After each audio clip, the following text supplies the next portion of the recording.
আসসালামু আলাইকুম।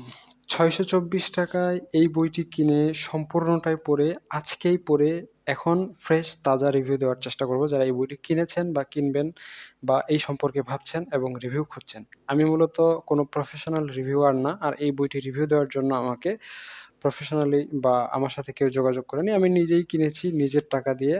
৩ তারিখে অর্ডার দিয়েছিলাম। আজকে দুপুর ২:৩০ টার দিকে এনে দিয়েছে এবং এখন ৮:৩০ বাজে। আমি এতক্ষণ ধরে বইটা পড়ছিলাম। মাঝখানে খাওয়া-দাওয়ার সময় ব্রেক দিয়ে এবং পড়া শেষ আমার অলরেডি। কিছুক্ষণ আগে হয়ে গেছে। এখন আমি আপনাদের রিভিউ দিব। আ চলুন তাহলে শুরু করা যাক। তো এই বইটার মূল্য হচ্ছে কিন্তু আ ৳৫৯ ডেলিভারি চার্জ সহ আপনার হচ্ছে ৳৬২৪ আমার কাছে ৳২০ নিছে। এই হচ্ছে দাম, যারা দাম বিষয়ে জানতে চান। এখন ২০২৬ সাল, আজকে হচ্ছে ৬ মে ২০২৬, ঠিক আছে?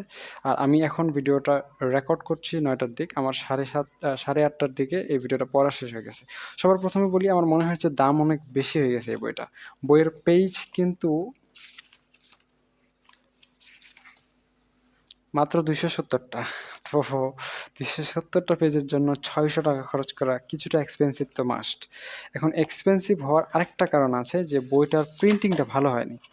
১ম কয়েকটা পেজ পড়ার পর মন খারাপ হয়ে গেছে যে এত দামে একটা বই নিলাম, বইয়ের প্রিন্টিং এর এই অবস্থা কেন? দেখেন আপনারা, আপনাদের যদি আমি একটু দেখাই। ১ম ২৭ পেজ পর্যন্ত দেখতেছি ৪ টা পেজে প্রবলেম আছে। তার মধ্যে এখানে দাগ দেখা যাচ্ছে।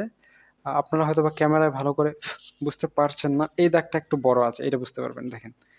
দাগ আছে, হ্যাঁ? একটা না শুধু, এইখানে ময়লার মতো আছে। আমার এখানে ফ্ল্যাশ লাইট আছে সেজন্য বোঝা যায় না। তবে এখানে যে ময়লা আছে একদম স্পষ্ট। এই পেজগুলোতেও ময়লা বোঝা যাচ্ছে। এইখানে ময়লাটা একদম বেশি। আমার এখানে লাইটিং এর জন্য ময়লাটা ভালো করে দেখা যাচ্ছে না, কিন্তু আছে আরকি। পেজটা যে ভালো না সেটা বোঝা যাচ্ছে। শুধু একটা না, এই যে দেখেন এখানে আরকি বেশি ডিপ এবং এইখানে দেখেন। তো পুরো বইটাতেই আমার এরকম অনেক জায়গা পেয়েছি যেগুলোতে মনে করেন ভালো আসেনি। সো বইটা এত দামে কিনে আ পেজগুলো এমন হবে সেটা আমি প্রথমত আশা করিনি। ২ নাম্বার, এটা কেনার আমার একটা অন্যতম উদ্দেশ্য ছিল জমিজমা সংক্রান্ত বিষয়গুলোকে আমি একদম নিখুঁতভাবে আরো বিস্তারিতভাবে জানতে পারবো। তো যতটুকু আশা করছিলাম আসলেই ততটুকু আশা পূরণ হয়নি। বাকি বইটা এমনিতে লেখা ভালো হয়েছে। যারা জমিজমা সম্পর্কে কিছুই জানেন না তাদের জন্য এটা বেস্ট হতে পারে। কারণ এখানে আপনার বেসিক অনেকগুলো বিষয় কভার করে দেওয়া আছে। সবগুলোই দেওয়া নেই। অনেকগুলো বিষয় দেওয়া নেই। তো কোনগুলো নেই দেওয়া সেটা আমি বলব। তার আগে বলি যে আমি মোটামুটি আগে জমিজমা সংক্রান্ত বিষয়গুলো যতটুকু জানতাম, এই বইটা পড়ার পর পুরোটাই আমি কমপ্লিট করেছি। প্রায় ৬ ঘন্টার মতো সময় লাগছে। মাঝখানের সময়টা পড়িনি আরকি। ৬ ঘন্টায় বইটা শেষ করে দিয়েছি। তো আনুমানিক আ আমি আগে থেকে যতটুকু জানতাম এই বইটা পড়ার পর আমার শুধু আমার জানা অংশটুকু রিভাইজ হইছে। নতুন করে তেমন কিছুই শিখতে পারিনি। আমি নতুন করে 1% বলা যায় বা 1% এরও কম আ বিষয় শিখতে পেরেছি, যেটা আমি আগে জানতাম না, এই বইটা পড়ে জানছি। সো আমি সবকিছুই আগে থেকেই জানতাম। কিন্তু রিভাইজ হয়ে গেল, এই বিষয়টা খুবই ভালো। তো আমি মূলত নিয়েছিলাম যে জমিজমা সংক্রান্ত যে ভেজালগুলো হয়, যে মনে করেন জমি কারো একটা প্রবলেম হয়ে গেছে, ভেজাল হয়ে গেছে, মামলা খায় নিছে, এই মামলাটা কিভাবে সমাধান হবে? মামলাগুলো কোন ধরনের হয়?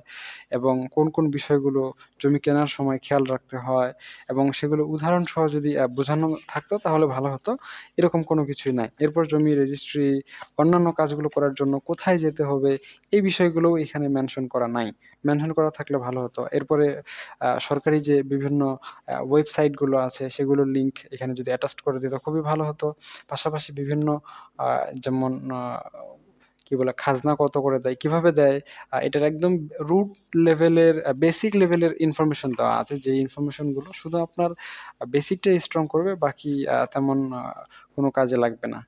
ঠিক আছে? আর আরো কয়েকটা বিষয় অ্যাটাচড করা দরকার ছিল। যেমন আপনি একটা জমি কিনবেন। সো মনে করেন আপনার কাছে একটা দাগ নম্বর আছে। তো এখন আপনি ওই দাগ নম্বরটার উপর বেস করে কিভাবে ওটার খতিয়ান নম্বর, দলিল, তল্লাশি ইত্যাদি কোথায় যাবেন, কার কাছে যাবেন, হ্যাঁ? কোন অফিসে যাবেন, এই বিষয়গুলো এখানে বলাই নাই। আর জমি কেনার পূর্বে এবং পরে হচ্ছে কি করতে হবে সেইটা এখানে বেসিকভাবে বলা আছে। এত বেসিকভাবে জেনে তো কোনো লাভ নাই। এখন ওইভাবে তো আমিও বলতে পারি বা যে কেউ বলতে পারবে জমি কেনার আগে কাগজপত্রগুলো ভালো করে দেখে নিবেন, দলিল ঠিক আছে কিনা, খতিয়ান ঠিক আছে না। আর জমি কেনার পরেও দেখে নেবেন। এইটা তো লেভেলের ইনফরমেশন হয়ে গেল। আমাকে বা আমরা যারা এই বিষয়ে আরো বিস্তর জ্ঞান অর্জন করতে চাই, সো আমাদেরকে একদম স্টেপ বাই স্টেপ প্রতিটা জিনিস ধরে, ধরে দেখায় দিলে ভালো হতো। আরো সাথে যদি এক্সাম্পল দেওয়া থাকতো আরো খুবই ভালো হতো। তো এখানে সেই বিষয়গুলো নেই। এগুলো হচ্ছে আমার অভিযোগের বিষয়। মূলত দাম মনে হচ্ছে বেশি হয়ে গেছে। প্রিন্টিং এর অবস্থা অনেক জায়গায় খারাপ হয়ে গেছে। বেশি সব জায়গাতেই না, বেশি জায়গায়। বাকি লুকটা কিন্তু আবার কভার সাইজ এগুলো খুবই প্রিমিয়াম আছে। আর আপনারা যারা টুকটাক জানেন, মনে হয় এই বইটা নিলে আপনাদের জানাটা রিভাইজ হবে আমার মতোই, যে নতুন কোনো কিছুই ওইভাবে খুব বেশি একটা জানতে পারবেন না। ঠিক আছে? সো বাকি আপনাদের ইচ্ছা। আমি আপনাদের এই বিষয়টাই বললাম। এটা আমি আসলে তো পার্সোনাল কোনো রিভিউয়ার না যে আপনাকে গুছাই হচ্ছে রিভিউ দিতে পারবো। তো আমি একজন নরমাল আ সাধারণ সিটিজেন, সেই হিসেবে যেভাবে আমার এক্সপেরিয়েন্স হয়েছে, আমি আমার এক্সপেরিয়েন্সটা শেয়ার করেছি। এই হচ্ছে বিষয়। আর আপনাদের যদি অন্য কোনো বিষয় জানার প্রয়োজন হয়, এই বিষয়ে, এই বইয়ের বিষয় ছাড়াও জমিজমা সংক্রান্ত অন্য বিষয় আমার কাছে জানতে পারেন। আমার কাছে যদি উত্তর থাকে আমি অবশ্যই আপনাদের দিব। আর এই বইটাতে মোটামুটি যতগুলো বিষয় এখানে রেকর্ড করা আছে, আমি পুরোটাই মনোযোগ দিয়ে পড়ছিলাম। পড়ছিলাম ২ কারণে, যে আমি এতদিন থেকে যা জানি সেটার সাথে এই বইটার মিল আছে কিনা। সো আমি ২ টা না ৩ টা জায়গায়, আর হচ্ছে ৫-৭ টা জায়গায় আমার কনফিউশন আছে যে আসলে ওই তথ্যটা সঠিক কিনা।